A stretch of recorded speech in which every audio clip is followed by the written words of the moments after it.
Welcome back, Screamers, to another episode of 0 Point Reviews. As you can tell by our graphic, this time we are doing Demolition Man. I am super excited for this one. I saw this back when it first came out in theaters way back in the day. Yes, I was in high school at the time, and I totally ate Taco Bell and had the Souvenir Cup to go with it. I don't know whatever happened to that thing. It probably broke at some point, so I no longer have it in my possession. But Demolition Man, Wesley Snipes, Sylvester Stallone, badass fucking movie. Kevin, did you ever see this in the theater? I think I did. I think my dad took us to see it because I was in 8th grade when this came out. Hell yeah. Yeah. Little Catholic school Kev. There you go. That year I got in trouble and had to be put in private school. Anyway, that's going to be a whole other 0 Point on top of a 0 Point I was about to make. I miss collector's cups. They don't really do those anymore. And they were the coolest shit. Like Batman Returns cups with the Frisbee discs on top were the bomb. The cups for this were the bomb. And you don't see that anymore. So 0 Point review right there. Wait, really? To further that 0 Point, Fright Rags does do some souvenir cups. So there's a little bit of a souvenir cup resurgence going on for the old school style souvenir cups. I actually have one for like my movie theater. It's just a simple Harkins Theater souvenir cup. You get $2 refills every time you take it in. But they, you could still get like the movie ones that are like the harder plastic and they're the giant like 32 plus ounce big ass cup of soda. But like the traditional ones like we grew up with, the white cups with whatever print was on it, there is a little bit of that out there. You could still track them down, but newer ones you can find on, say, like Fright Rags. They got like ones for like They Live, Killer Clowns from Outer Space, and a few others. That's cool. That's cool. I will have to check that out because I do like stuff like that. I miss a lot of those collector's cups. I truly do. Yep. And nope, we are not sponsored by Fright Rags. Just letting everybody know where you can go find things like that. We're not sponsored by Taco Bell either, which is kind of weird, but you'd think we would be this week. Yep, that would be super cool too. But hey, they don't want to give us their dollar menu items, so that's fine too. Do they even have a dollar menu anymore? Nope. I don't think they do. Nope. Like if they were a 5-star restaurant, they'd be out of business right now. Yeah. Like, this is not your father's Taco Bell. Not in the future. We'll talk about that later on because there's a whole bunch of future things that happen in this movie that really did come to pass. Oh, shit. Yeah. Weird things. Except I'm for still the seashell thing. It still hasn't happened, but it's still a very common joke. And I got a story for that, too. 3 seashell jokes are always, or 3 seashell stories. This is gonna be a fun night for stuttering. Those are probably always fantastic. I would agree so. I'm gonna stutter so much. But all I'm gonna want to do is just talk about like Wesley Snipes and Stallone stealing scenes from each other throughout the whole movie, and the rest of the movie just kind of goes along for the ride with them. We should also probably start this episode out, speaking of which, with a preemptive apology to Wesley Snipes and Sylvester Stallone. Kevin will be apologizing, not me. It's not me ever. It's always Kevin. Like I said, my first note was, my God, he's the Black Beetlejuice. It was a precursor going into what was going to happen. But we'll get to all that later. I think I did see this in the theater. I'm pretty sure my dad took me to see it because, like, who didn't love a fucking Sylvester Stallone and Wesley Snipes movie back then? And to have them in a movie together with this new pretty lady who is coming about all of a sudden was really cool. So, Sandra Bullock. Oh, be still my beating heart at this age. She was the one. Yeah, like she was this opening love the scene. Hair, the outfit, everything worked for her in this movie. Yeah, this was Speed. This was this movie and Speed with Keanu Reeves. That was the 1-2 punch for kids in our era. Yes, Speed was funny story about Speed. we rented that over the Christmas break, so we had it on Christmas Eve night. And my dad was a detective at the time and got called out for a murder. Someone actually, killed their husband on Christmas Eve night that year. That was And somebody's Merry Christmas. It got pretty ugly with that one, but anywho, it's me, my little brother, so it was what, 95, 96, maybe? I think 95. Yep. So I was 15, which means Sean was probably 11. And it's got to that point where the lady's walking the baby carriage and the bus hits it, and my brother fucking threw up. That's awesome. The cans went flying, and so did Sean's vomit.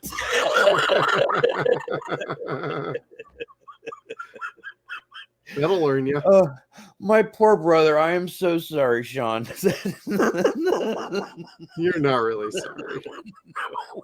Gave you a memory for life. I felt bad because the movie is intense. It is. The first time you watch it, I was going to say Saw. Speed is a fantastic flick. Saw is still a fantastic flick after the first time you see it.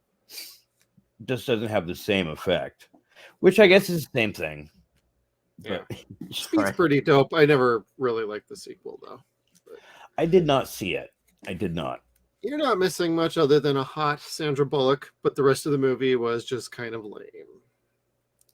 Yeah, I can see that.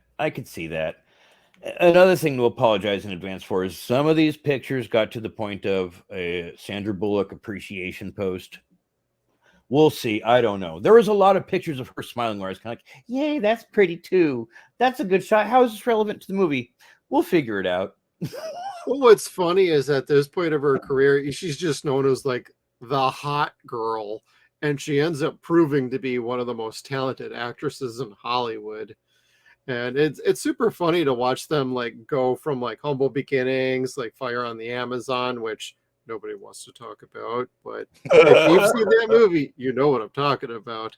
And then she works her way to like Speed, Demolition Man, and from that point forward, she's got a pretty good career. Yeah, she's had some kind of goofy movies here and there, Miss Congeniality. Then she goes off and The Proposal with Ryan Reynolds, which is one of my wife and I's favorite rom-coms. And she's had a fun career. Is that the one where she starts doing Tai Chi with Betty out in the forest? Yes. That was dope. I can't explain it. It's a funny movie. We really get a kick out of it. We watch it every so often around here.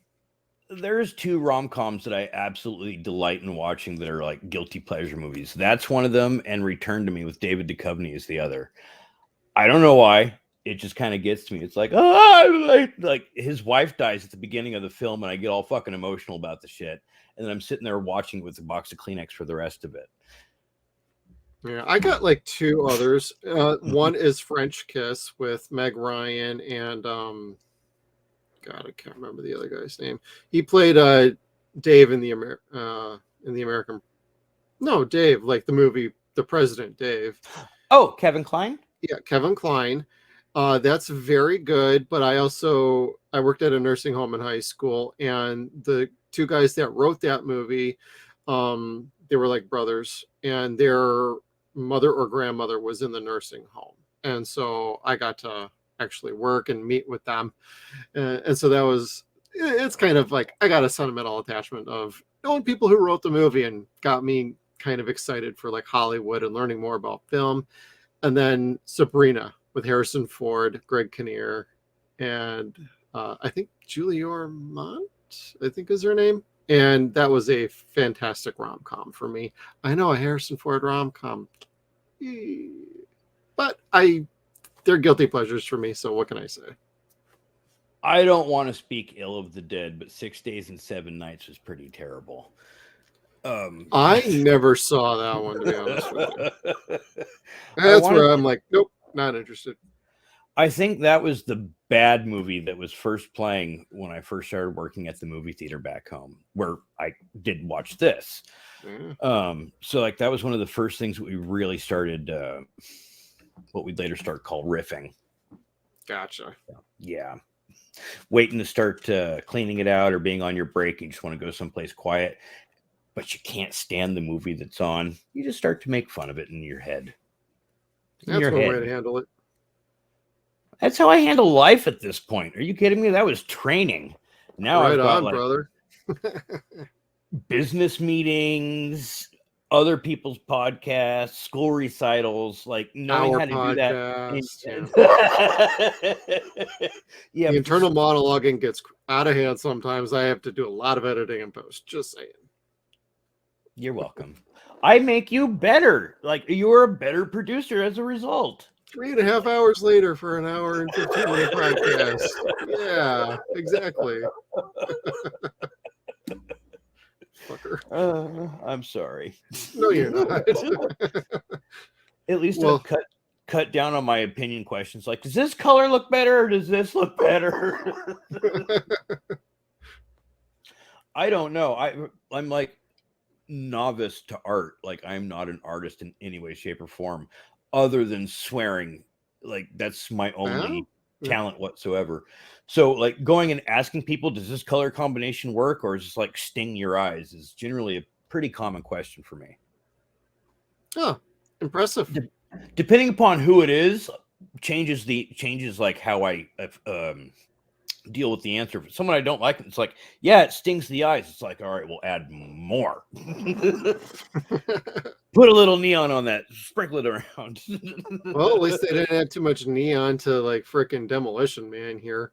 We avoided the whole too futuristic, too bright sort of thing, even though there was a little bit of like brightness going on with it, and nice, clean, perfect city, but like a seedy underbelly. Yeah, they really did, and they covered that weird. Getting back to it, yeah, sorry. I called them the Morlocks. Like this was a very classist type movie, and oh yeah, they put a little bit more action and comedy on top of it than they did story. But under all that underbelly of fun lies a classist tale of rich society that is order through propaganda, basically, and the Underbelly Society, which is these Morlock type people living underground because they don't want to live by all these different rules. They're not hurting anybody, but they don't want to live like them. And these guys think that the Morlock people are fucking disgusting, savage type people, like literally savages, unkempt. Yeah, and their leader is Dennis Leary. So you're kind of like, maybe the rich are right. I don't know. Edgar Friendly, don't you have someone to kill? Don't you have a job to do? Kevin, don't you have a job to do? Do I? Oh, here it is. Yes, I do. There we go. Slides. Right on. Slides. No, I really did like this picture. I did. Or this scene. Like, because so far what we've seen is Wesley Snipes running around bullying people and scaring people. Like from the very moment the movie starts, he's taunting Sylvester Stallone, taunting him about the hostages that Stallone thinks are still alive. Until you get to Simon Cocteau. Yes, I said Cocteau. That is the name, Cocteau. Yep, and he's got this RoboCop thing with him where he can't hurt Cocteau because, of course, we know that that's who woke him up early from prison to get rid of Edgar Friendly and the rest of the Morlocks. And totally upgraded his skill set along with it. Yes. He was a psychotic badass on his own. He did not need any help. He just needed the learn how to access the computers. The rest he had on his own, but he got like leveled up to boss level instead of just annoying sidekick level. Well, yeah, he was sitting there typing on that goddamn keypad like he was Robin from 1966 trying to get the results for Batman. Like, it was flying on those things. Watching Snipes just flying along, and even he's like, what the fuck is going on with me? I can't stop myself. I can't stop myself. Oh man, Snipes was such a delight in this movie. He had a track record going on of getting progressively better movies around this time. Like the 90s was his jam, and he brought it in every single movie, and this was no different. I loved seeing him as a villain in this. Like I thought he really excelled. Like somebody took off like the restraints on him of, hey, let's see some of that comedic timing. Let's see you go way over the top and be a badass. And I like how they leveled him up as far as fighting techniques, because quite frankly, how he starts this movie as kind of like a Riddler / Joker that has no real fighting skills other than just punching. And the fact he gets out of ice and all of a sudden he knows all this kung fu and real good combat skills, it's like, okay, that's how you tie in his actual athletic prowess and the fact he knows a lot of this stuff. That was a good touch, so it's easily explained. I really like that. That whole scenario was fun because like you're discovering what he could do at the same time that he is, and he's cracking up about it because it's like you said, to your point, he doesn't know how he's doing what he's doing. The same way Stallone doesn't know how he's knitting that sweater for Sandra Bullock. I was going to say the flip side is him knitting a sweater for freaking. Oh my God, that was so funny. And he's like, I don't know what it is, but the second I got out of ice, I just wanted to start knitting. And she's like, well, your career was going to be a seamstress. And he's just like, the fuck. Thanks. Thank you. I know what a cross stitch is, and this, that, and the other, and I'm just dying. Every time I watch this movie, that scene just gets me every time, because you get no inclination of it until he's like sitting down on the couch to re-watch the surveillance footage of what happened in the previous slide you had with Cocteau and Simon Phoenix, and he's just like starting to unwind the yarn, and it's like, what the fuck is he doing? And then the next scene, it's followed up by what's going on. It's super funny. I have it here. It's like, what? He's so in tune to what he's watching Simon Phoenix do with Cocteau that he doesn't even realize that he's getting ready to knit this big ass sweater. Yeah, it's just like some sort of force of habit. It's like, yo, did you learn this from what is it? Don't stop or my mom will shoot. Stop or my mom will shoot. Thank you. It's like, did he pick that up when he was watching that? Because he was certainly trying to knit like him. That's probably one of those movies where I thought it was funny as a kid because I loved the Golden Girls. Right. And I'd probably like want to gouge my eyes out now by watching it, because I'd almost be afraid to watch it myself. I only remember her washing his gun with bleach and him needing to get a new gun out of the back of a fucking van, or she bought him an Uzi out of the back of a fucking gangster's van. I don't even remember that. With no serial numbers. It was pretty funny. Ma, you washed my gun, it's going to explode. That was around that time there was some weird mama movies going on, like Throw Mama from the Train. Yeah. That was a weird time in the 90s. The more we do this and the more we look back, the more I'm kind of like, God damn, we had it rough for entertainment, but we didn't know any better. So, hey, at least they were still trying back then, though.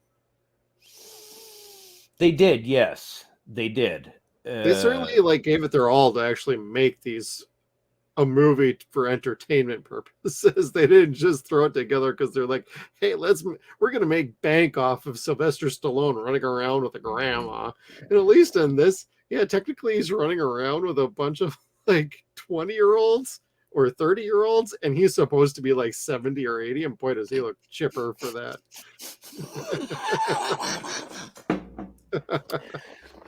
Frankly, he still looks fucking jacked as fuck.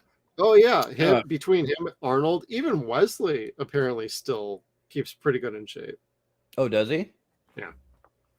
If he looked just as young, I mean, they could do that de-aging thing on him too. Another Blade movie wouldn't be the worst fucking thing, but that's not going to happen with him. should, no. but it's not. I don't know if it should at this point or not. They're never gonna make that movie at this point. I would almost. They killed him in this fucking movie, or I'd be like, just give me another Demolition Man with him. I don't even care if it's like some stupid flashback scene. Just I want one more round with Simon Phoenix and Stallone, just back in a previous era. John Sparta, that's right. You know, I got to go back to it because we skipped right over it.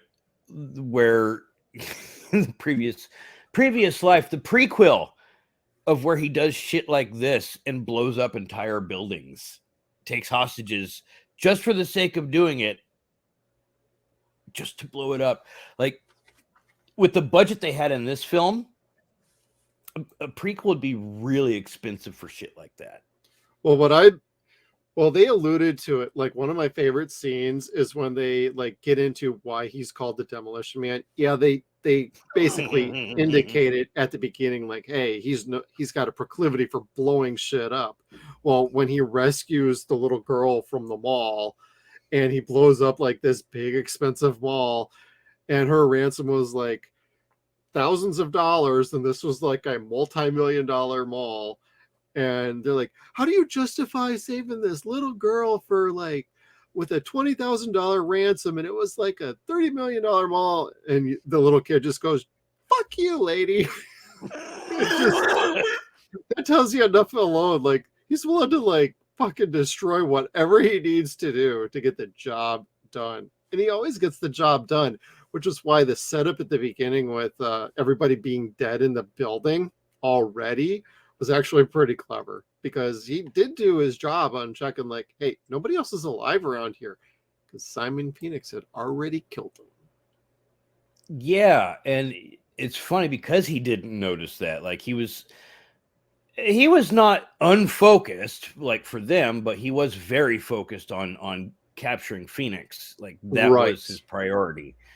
And then you see him here, or Phoenix, you see Phoenix here being tugged away saying, I told him that, not to do it. He said, go fuck it anyway. Like basically saying Spartan went nuts and killed all the hostages. Like, or he didn't care about the hostages being killed. Like, he was so focused on getting me. Damn, I've been had.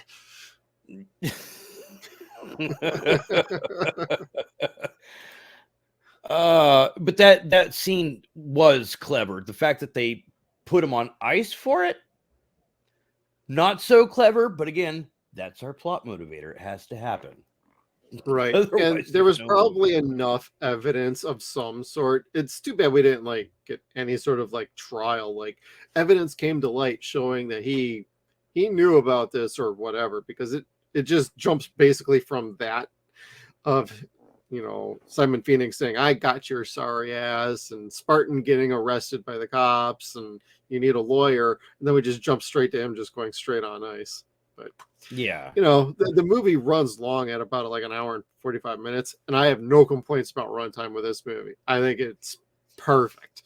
But like, you could have had like 1 minute in there of like some sort of like a montage of like, trial day 1, trial day 35, judged guilty, X amount of years on ice. But they do talk about like how long he was supposed to be on ice until like 2046.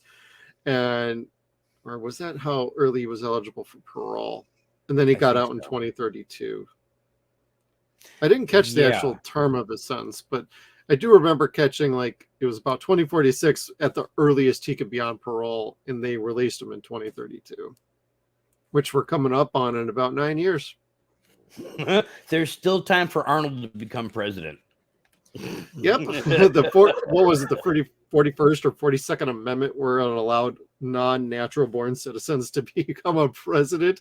And he's like, because she talks about the presidential library, and he asks, he was president? I love the subtle jab. Like, they've had this rivalry for years, and they're totally okay about it now. But for a time, it's like there was always like a joke between the two about like, if they could slide in some sort of jab about Stallone in an Arnold movie, they would.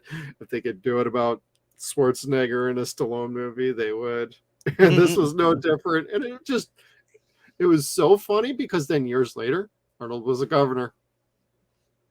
And Yeah. it's like, oh shit, how close is this movie going to start nailing the future? Because quite frankly, a lot of this movie actually called a lot of things that were going to happen in the future and things that still may yet come to pass.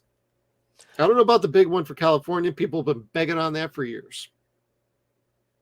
Which one? That it's going to like float away into the sea? The earthquake that'll take out. Oh, how San Angeles comes to San be. Angeles. SATD. San Andreas. Never mind. I'm mixing. Yeah. That's going to be a whole other 0 Point.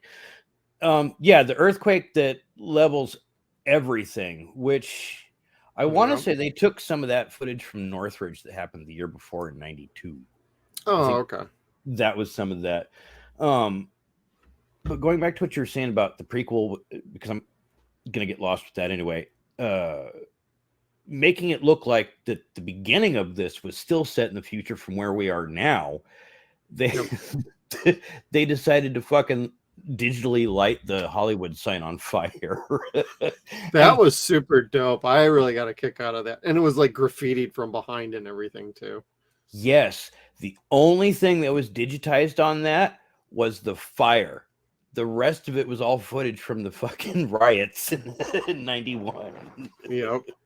Which is not funny. Like, the riots were bad that it happened. No, but to actually use it for a real purpose, that, you know, that was yeah.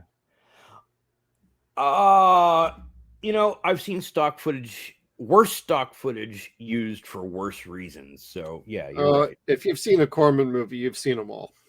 He's the same stock footage. Over and over and over again.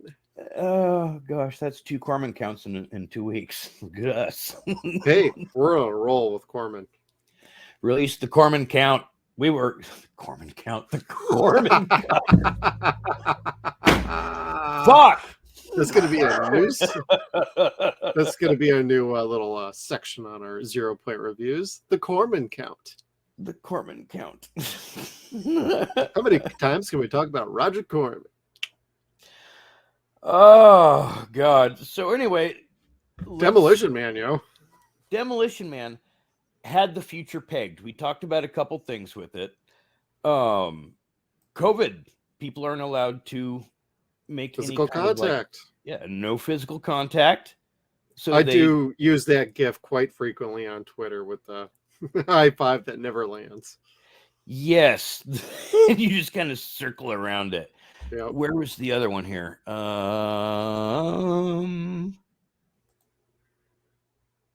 Sex was prohibited. That was virtual, baby. Virtual sex, yes. It predicted fucking cybering. What else here? I've got one other one that it predicted. The doozy.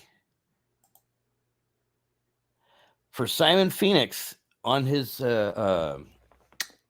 criminal record, tax evasion was the first thing. Jury rigging, assault, murder one, robbery, rape, grand theft, murder. And the person sitting next to him on death row is Scott Peterson. Like, wow, they called it right on the nose, down to the guy's fucking name. At the end, they name dropped like Jeffrey Dahmer. Oh, I love that dude. Let's let him free. I'm like, oh my God. Yeah, but Scott Peterson hadn't killed his wife at this point yet. There goes my pen. And this is where Kevin's going to get all the hate. Hey, I can't excuse it. I can't. It was local when I was a kid, so. Yeah, it happened to Al Capone too, so. It's true. Anyway, going back from that. Oh, wait, here it is. The other thing they predicted. Zoom meetings. Pretty much. When I first started working as a online producer, it was for Cisco. No, I'm sorry, it was for WebEx, who was bought by Cisco, and what their practice was hosting and producing web seminars for business types.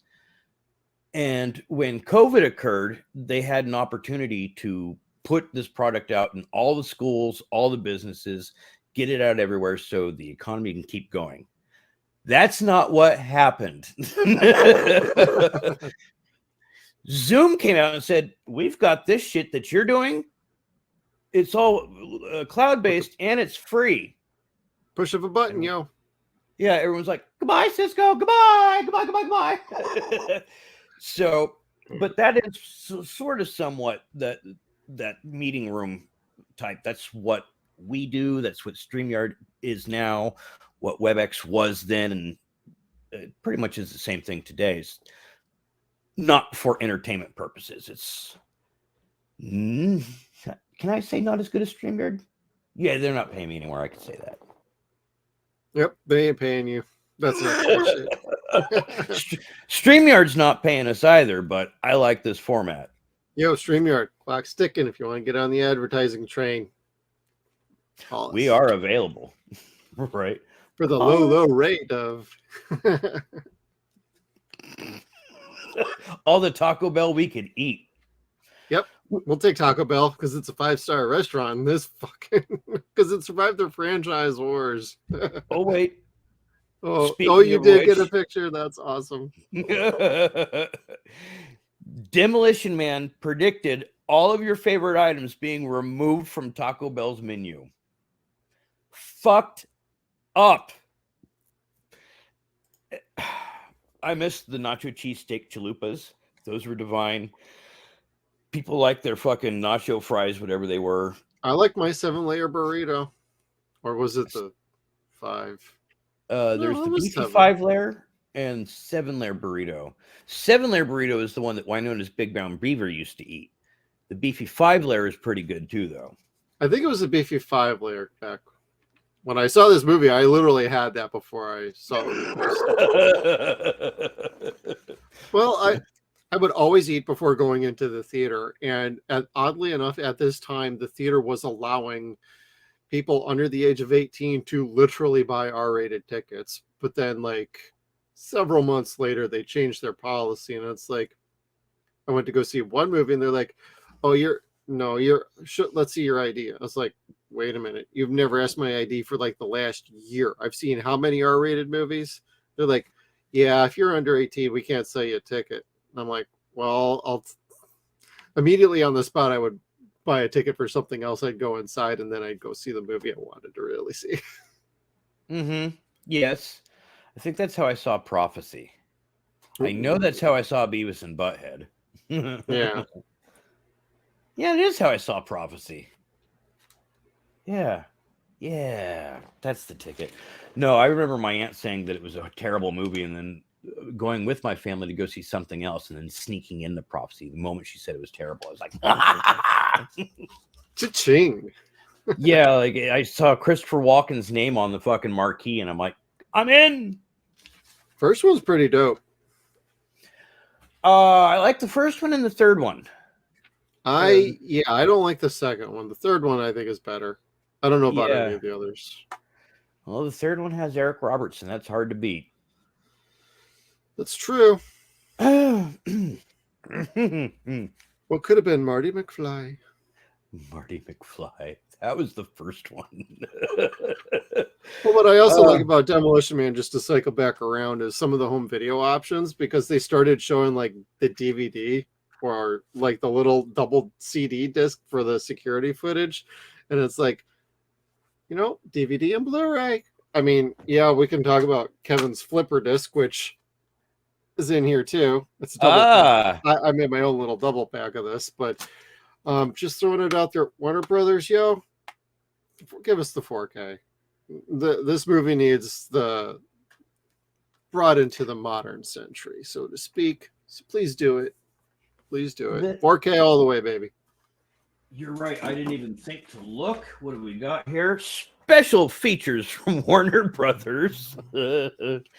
Interactive menus, production notes, theatrical trailer, scene access, languages, English and Espanol.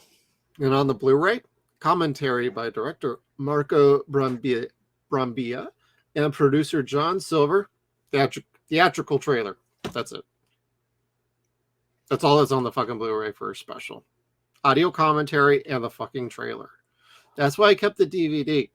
So you could have all those other extras going on. I know the flipper has its issues, but Jesus Christ. Oh, okay. Yeah. So this was the one. We didn't talk about it yet. We talked about it in person, just not on last week's show. The DVD here has the same commentary, but it's on the widescreen side. It's got full screen one side, widescreen the other. And if you try to play the widescreen side, I couldn't listen to the movie. Like all I got was the commentary. To the commentary, yeah.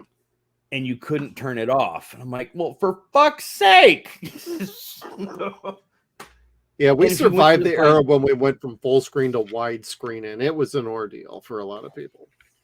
I think it's bad now. It was bad back then. I hated widescreen. I'm like, you're losing so much of the screen on top and the bottom. Well, exactly. And then I remember the VHS tapes, make sure you get the widescreen tape because that pan and scan ain't going to work.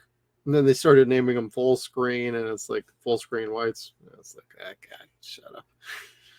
Well, see, because everything we'd seen at that point is just set for a square for a TV. Screen. Yeah, so.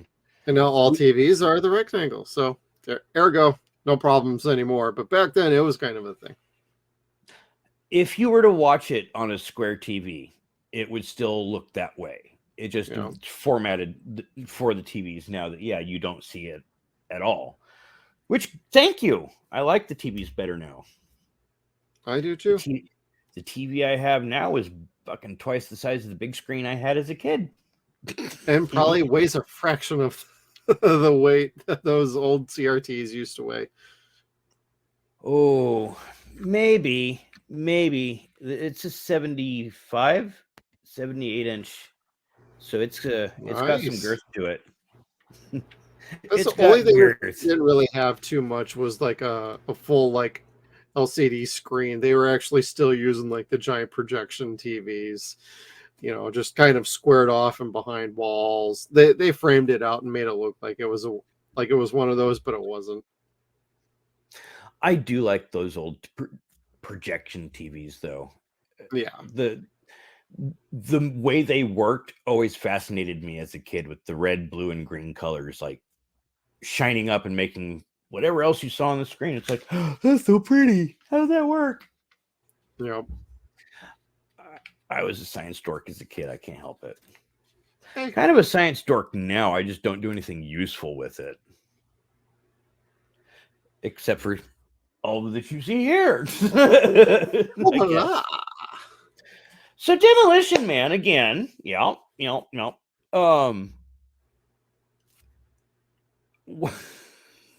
don't even know where to go next with Demolition Man. Too much of a 0-Point. Side characters. Cocteau I didn't get any pictures of. I wanted to. I wanted to get a still of him and have a picture of a rooster and a toe next to each other. It just didn't work out. Too much work for you. I understand. It was, but what I did have time to do was point out Glenn Shattuck, because goddamn, I love Otho. He was one of the better parts of this movie. He was so ecstatic for everything, and so eager to help. And you couldn't tell if it was just eagerness to be of service, eagerness to advance himself, or at the end, eagerness to live after fucking Simon throws Cocteau into the fire. Right. But where they all go out... Cocteau. I got a picture of that. I don't think I added it here, but I got a picture of it with his foot just sticking up in the air in the middle of the fucking fireplace, and the rest of him's on fire. Right. But the scene where they go to Taco Bell and that classism starts to roll around, and this lady here is sitting talking to Stallone like, well, what if I were to call you a brute? A savage. And yeah, and she's sitting there talking down her nose at him while she's big time. Yeah, but you see her face and she's aroused at the same time, like, oh, but he is, oh, he It's is like, handsome.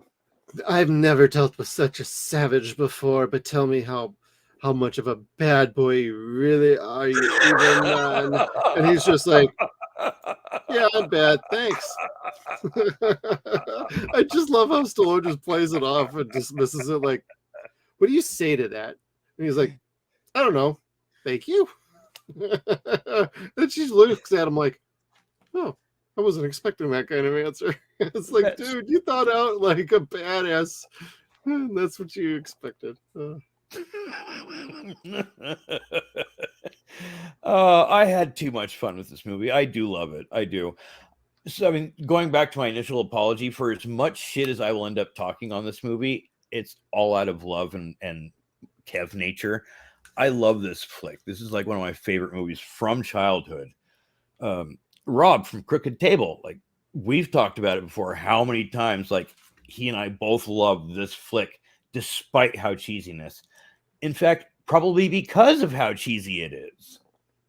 Yep. No, this movie's freaking killer. It's got a little bit of everything. You like your sci-fi, like your little bit of futuristic, you like some good themes going on under all of the window dressing for this movie.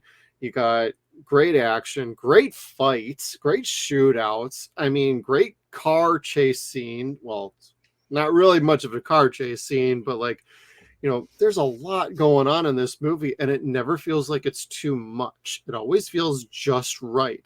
So the balance they had, whether it was, you know, Silver's production company and his influence, you had Stallone, who's a known writer and director. You had Marco Brambilla doing the actual directing. Like, everything just fit so well. This is one of those lightning in a bottles. And people have, a lot of us who have seen this and have been fans for years, would absolutely kill for like a sequel to this. And for all of the Stallone movies that have gotten sequels through the years. And I mean, like, we're not talking Rocky, or we're not talking Rambo. That's gotten its own franchises. Of all the ones like Expendables and like, you know, all these other movies he's done that people wanted sequels for, even Cobra, like from the early days of the 80s. Like, Demolition Man is the one a lot of us keep coming back to, and it's like there was definitely open room for more, because we don't know how many people got out of ICE and were roaming free after Simon Phoenix let them out towards the end of the movie. You know, they mentioned like there was about 30 that they had already released, and they were working on more. And it's like, well, shit. You know, you're leaving something open for us here. You gave us enough of a Batman vibe going on with Batman versus the Joker, with Spartan versus Phoenix here. There's got to be more out there, so let's fucking get to it, yo. Kinda, yeah. Like, this was a movie that there was so much room to move, bend, breathe, and explore. And I don't know why they didn't. Like, I'm sure there's probably enough money made from sponsor from Taco Bell again. Like, that blew them up. It really did. And it helped project their I don't want to say new logo, but it kind of took them from the 80s to the 90s in a way. Yeah, and they've, you know, Taco Bell is like a flag bearer almost for, you know, fast food, regardless of what you think of the quality of food. This was back it in has the been around for tacos. years, and it's going further into the future. Like this, you know, this McDonald's, whatever, they're going to be around for a long time. Like, you could easily go into like the next Demolition Man with Taco Bell, and then have like this young little upstart called like Papa Murphy's or something trying to institute another franchise war, which would be pretty funny. Or even KFC, you know, that'd be kind of funny too. Now, if you were to pick the franchise winner, who would it have been? Would it have been Taco Bell or somebody else? The only other thing I think that could have worked for people, and it would have had to have been like one of the underdoggy kind of franchises. I would probably have gone with, like, regardless of what you think, probably Burger King, or even A&W. Like, go for somebody a little down the the totem pole to show that, hey, McDonald's may be the biggest now, but man, they get toasted later on by this other company. So, but I thought Taco Bell was just perfect because everybody can relate to. You want to take me to Taco Bell? Then you actually get to Taco Bell and you're like, what the fuck is going on here? Yes, and see that there's a catch-22. I would have said Taco Bell because I love Taco Bell, and this was back in the days where tacos were still only 49 cents. So yeah, Taco Bell was pretty. I loved that. Yeah, but what they don't talk about is there's no sex after Taco Bell. In real life, there's no sex after you eat Taco Bell, and that's what they immediately went home to go do, was have cyber sex or whatever it was. And I'm kind of like, man, wouldn't his tummy be rumbling about now like Winnie the Pooh?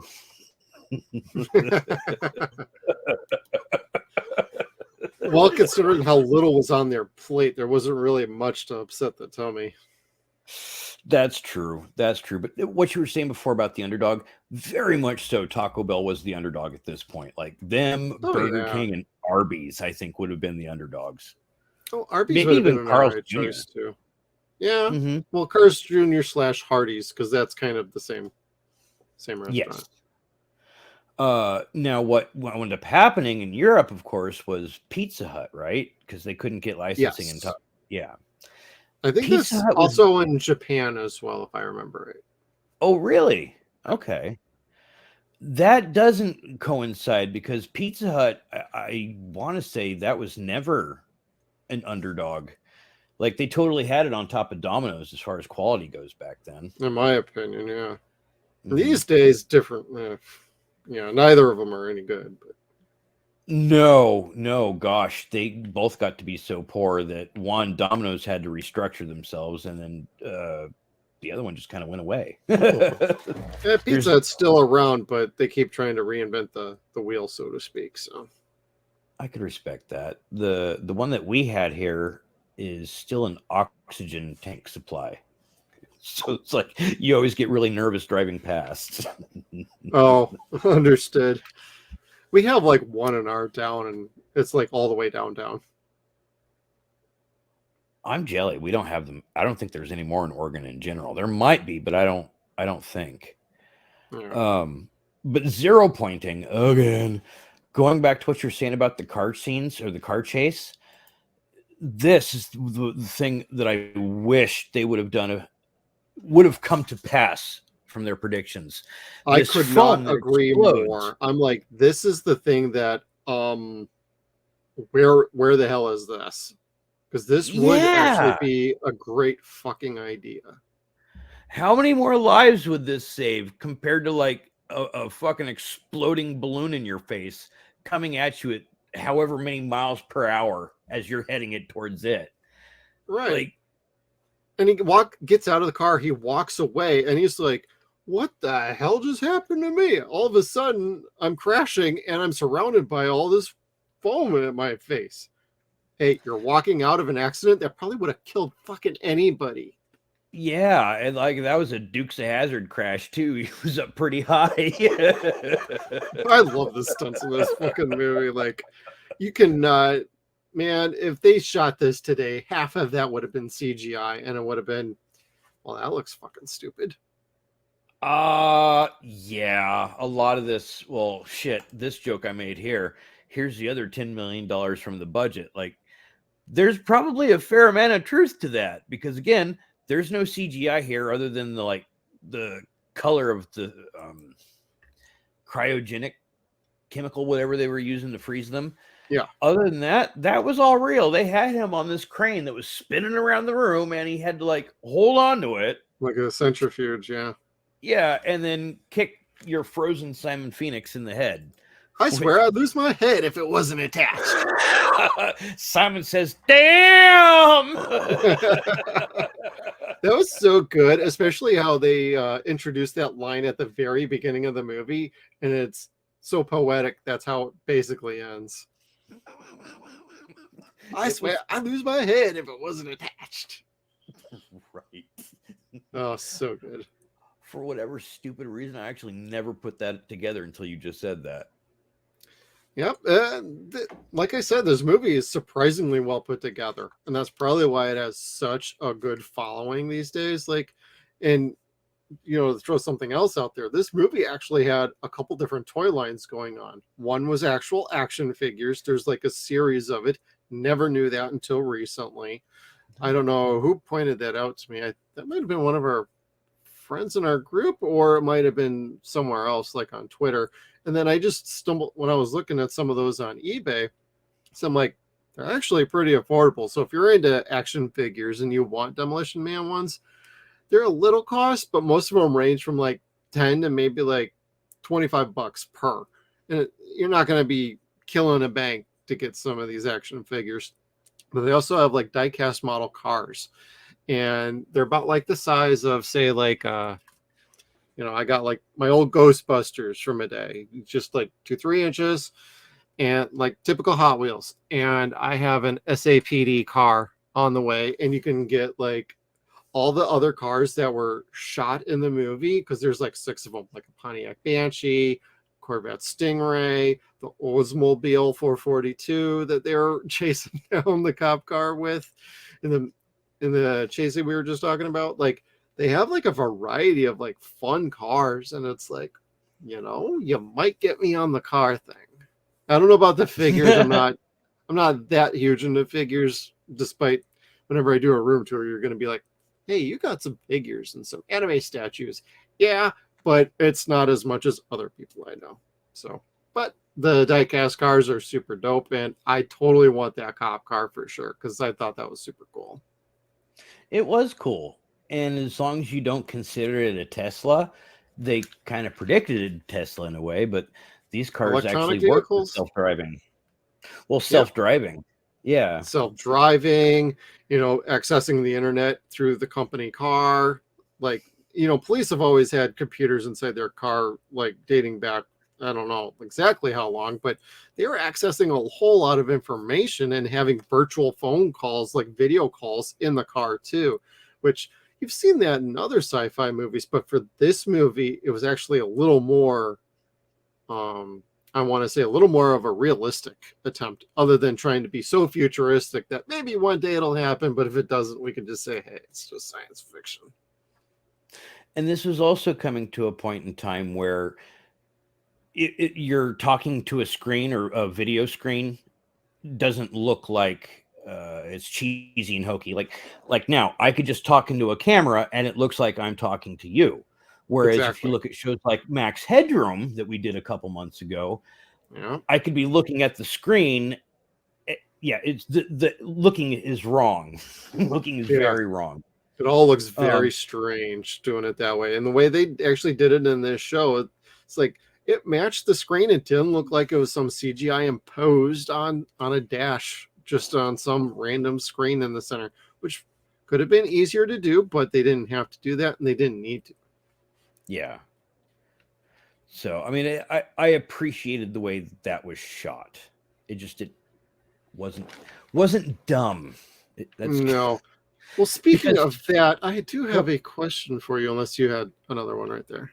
No. I was going to ask you, so the 3 seashells, dumb, not dumb, or was it hilarious? I'm going to say hilarious. Hilarious. Yep. Hilarious for my column as well. What made it so smart, the 3 seashells was almost brilliant, was there was no context behind it. Right. It was totally open for your imagination to run wild with.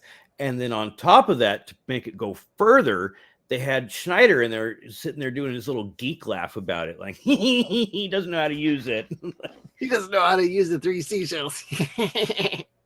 And I was warned this week by one of our listeners that if I was going to make a joke about the 3 seashells, that it had goddamn better be epic. I don't have any like smart jokes to make about the 3 seashells, but there was a little bit of wisdom I could find for it. Proverbs, Psalms. The 3 pearls of wisdom for the 3 seashells is: make a pearl, take a pearl, leave a pearl. And that's a decent philosophy. Take it for whichever way you want and let it clean your soul. Whole. Well, the funny thing is that people have had theories for years about the three seashells, and it's almost like one of the super funniest like gags that the movie has that just it's completely random and out of nowhere. And I think there was even a time when Sandra Bullock had like or like one of the cast members had actually talked about like the process for it. Like you have one of them for like your first business for taking a leak. You have your second one for doing your second business, and then you got one for the cleanup.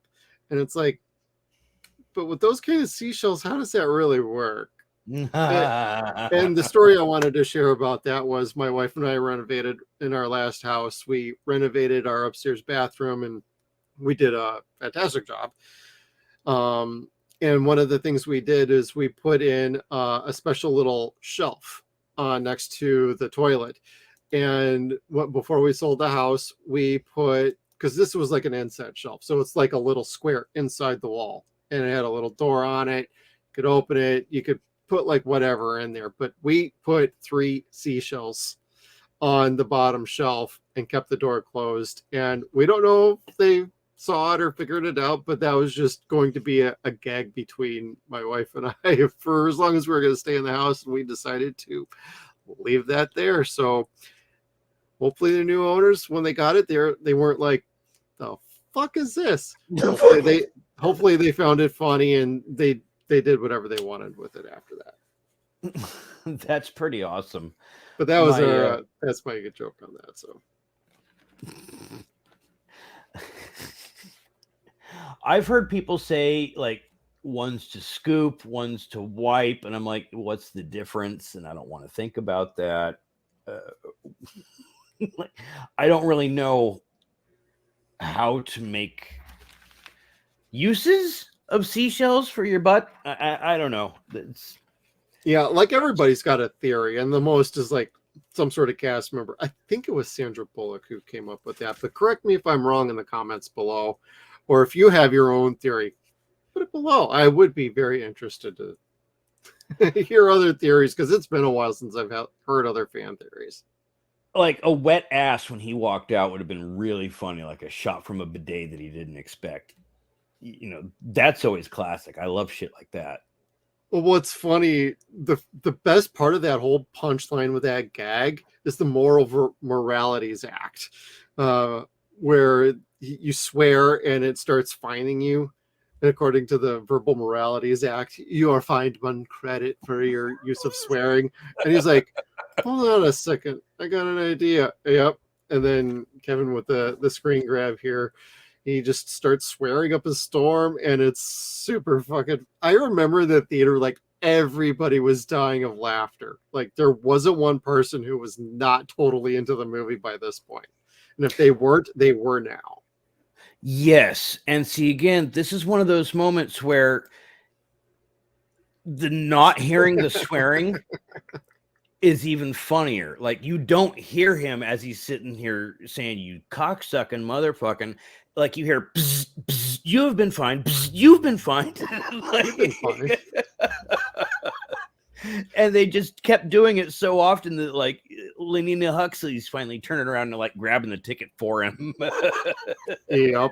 Well, what's funny is Simon Phoenix is the first one that happens to, and you're like, okay, they probably got their swearing in for the movie, and then it just keeps on coming, and it results in that as the biggest expletive run fest for toilet paper you could get.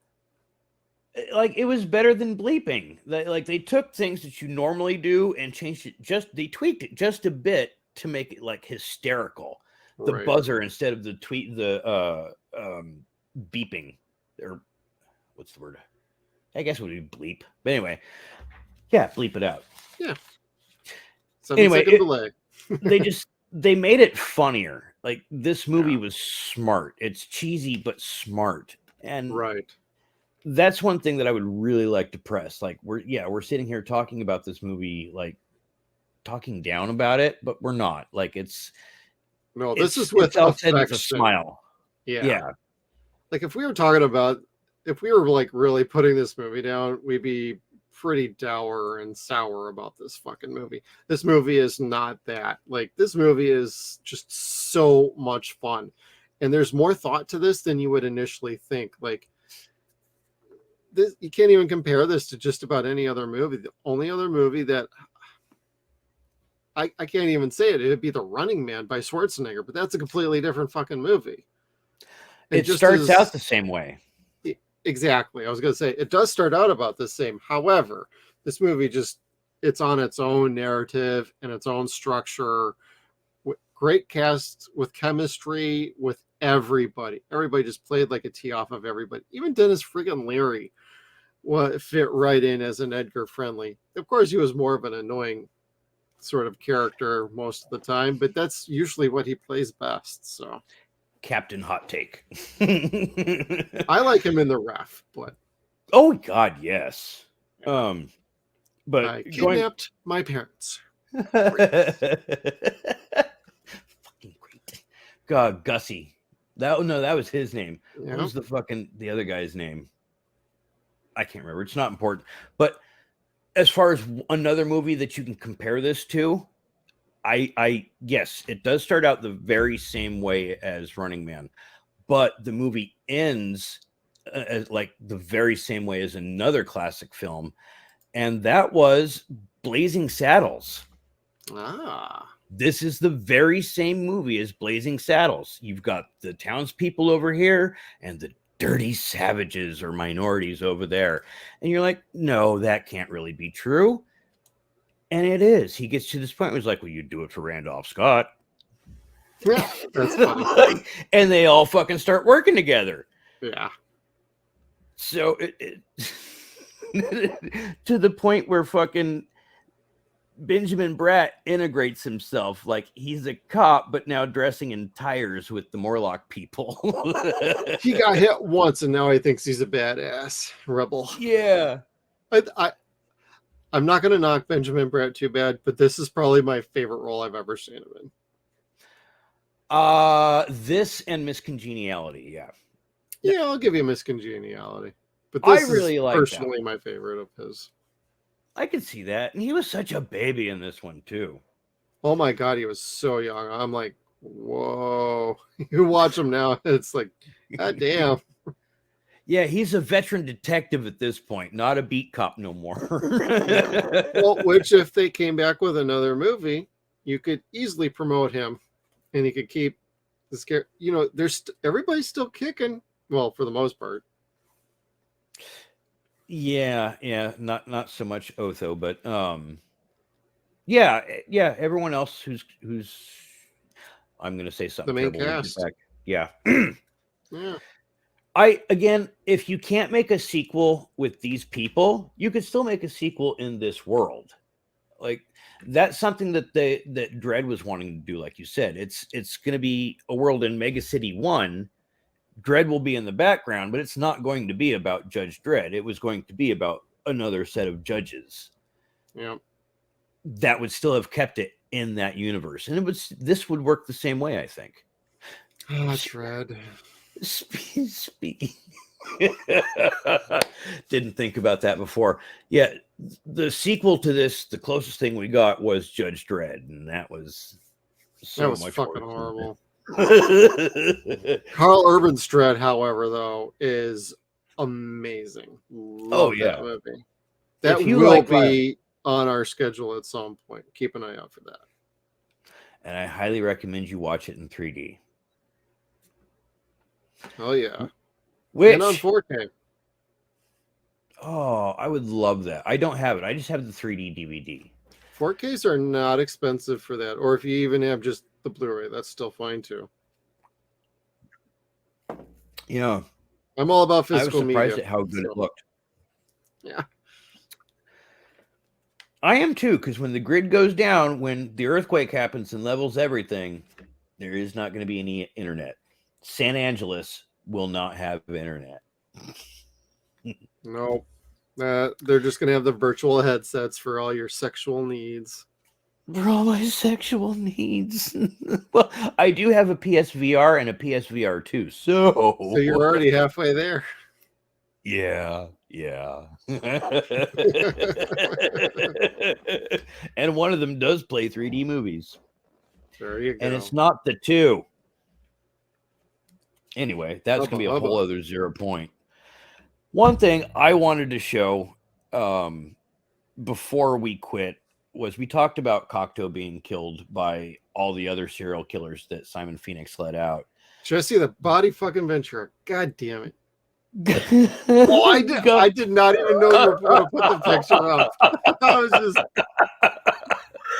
Oh, that's funny. Governor the body. It's too bad his role was kind of small in this movie, but this was funny. Yeah, I don't even think he had any speaking lines, really. I think he had laughed and said like one word, but I wasn't like paying that much attention. Yeah, I don't know, but he was great. I always love seeing him in movies because he's a character and a half. Yeah, he is. But I love him in Predator, though. Yes, because he ain't got time to bleed. Yeah. Or was he in Running Man? Captain something or other. Oh, I'm gonna have to watch that one again. I don't know. He was good in that one too, because he was the host, the former contestant. Yes, the legit face. Yeah. But there was a part in this, the part that I really loved was where he's first saving Cocteau from Simon. And like the chief is sitting there reading him the riot act, and everyone's saying, "Oh no, he helped." Huxley or Sandra Bullock is sitting there telling him, like, "You did a good job, huh?" And she's like, "You really licked his ass." And he's like, "No, I kicked his ass. You matched his meat and you licked his ass." No, it's met your match and kicked his ass. I loved all of her flubbing like these lines, and just super quick. I also got a kick out of the commercials being like their song tunes for oldies these days. That was a good way to not have licensed music. And then yeah. But she's so happy that he licked a guy's ass, and well, she was so proud of herself that she came up with that line. You know, part of me wonders like how much ad-libbing was there, or did somebody on the set be like, "Hey, what if you said this line?" And then they all laughed and were like, "Hey, let's at least try it and see how it goes." I don't know. It might have been script. It might have been they're all pros. But my God, like the first time she probably said that line, I'd almost wonder if like Stallone's like, "You really want me to do that?" I would be curious to hear like if they had any fun or if there was any outtakes that they could ever show from this movie. But you never know with footage like that how well it was stored or if it was even done. Like this is at an interesting time when deleted scenes and extra features like that were only just kind of becoming a thing. Director's cuts, things like that. They really didn't start happening quite around this time, 92. But they kind of started. No, it was this time. The first one that I could recall, the first VHS that had deleted scenes put back into the movie or there in general was Ace Ventura, and that was 92. So it was just before this. So yeah, this would have been one of the newer ones too. Yeah, so maybe, or hey, if you're gonna give us that fucking 4K, yo, like throw some shit on there. Like an anniversary's got to be coming up soon, and I would absolutely support a 4K of this movie. This is the 30th anniversary this year, I think. Fucking do it. Let's go. Someone give it to Shout Factory, goddammit. They do special features really well. Yeah, and they don't overcharge for it.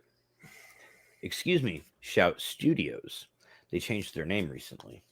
Yeah, I would love to see something like that, actually. Whether it be Blu-ray or 4K, I don't necessarily care. I would just like to see some special features that has more of a bit of the story behind it, like how it was done. I love shit like that. And this is one of those movies where you have so much fun watching it that you would anticipate it being fun to make.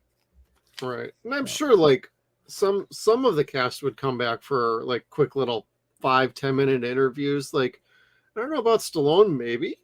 Snipes, I don't know. Sandra Bullock, maybe. But like you could probably get Schneider back. He would probably have some fun stories, and you could just go down the list. Dennis Leary, maybe. I don't know. It'd be kind of interesting to see. But Everyone has their price for the $1 Million Man. We've known pretty that much. since we were kids. Money, money, money, money. Dun, dun, dun, dun, dun. Yeah, I'm a wrestling fan. I know this shit too. God bless Father Ted. I think one of the last things I want to ask you was, did you catch the Joker toy in Sandra Bullock's office? Yes. This is probably, I've seen it before, but this is the first time I was actually actively looking for it this time. I don't think that I got a picture of it, but where is it? Kevin's gonna give it a try. It's a go. It's a go. I did not get the Joker, but because it's literally behind Benjamin Bratt on the other wall. Yeah. Next to the Lethal Weapon poster. Which Lethal Weapon 3 is the movie that I got into as a kid before I was 17. Yeah, not a terrible movie that kids can't see, but it was rated R. But anyhow, yeah, what I just wanted to show here was Huxley's office is like she has a museum to the 20th century. That was one of the things about her character, was making her a liaison to someone from the 21st century. Right. She had like such a keen knowledge for it, but she knows absolutely nothing about it. Too true. What they know about our society was very, very minimal, and it was a good running gag. And it was an interpretation. It wasn't exactly like, oh, she's got like a PhD in like history or anything. So it's like a lot of her conclusions were good, but they weren't exactly accurate. Nothing like ass licking. Armor hot dogs. And I'm not doing it anymore. I don't want to get us copyright struck. Oh, goddamn YouTube. I hear what you're doing to my fellow content creators. Stop doing it. Yeah, like we don't want to get into a fight with them. No, they got a bug up their butt though. So hopefully some of our brethren out there get their channels remonetized. And we don't have to get into that topic. That's a whole different deal. Oh, I didn't know that. Okay. Yeah, there's a couple channels and friends I watch, and yeah, it's kind of a thing right now.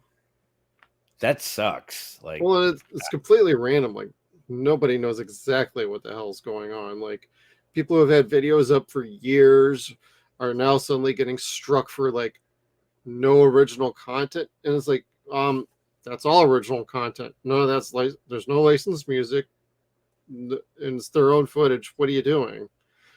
Something's going on. It doesn't make sense, but like I said, that's probably a topic for another video. For if we were to get into editorials, I bet you Disney bought them, and they're getting ready to do something. They've been Disneyed.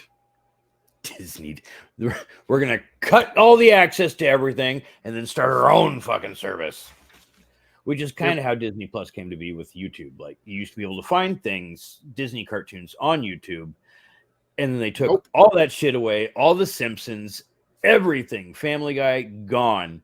That shit's over. Yeah, and NBC did the same thing. So the only Disney movie you could find for free on YouTube now is Songs of the South. Yep. Because they'll never release that otherwise.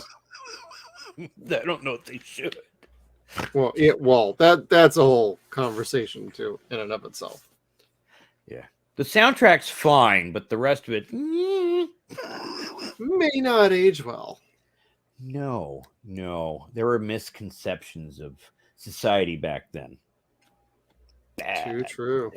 Anyway, I loved Demolition Man. I watch this movie at least once a year, and I think everyone else should too. If you haven't seen Demolition Man, don't take our word for it. Get your ass out there and do go see it. Buy it.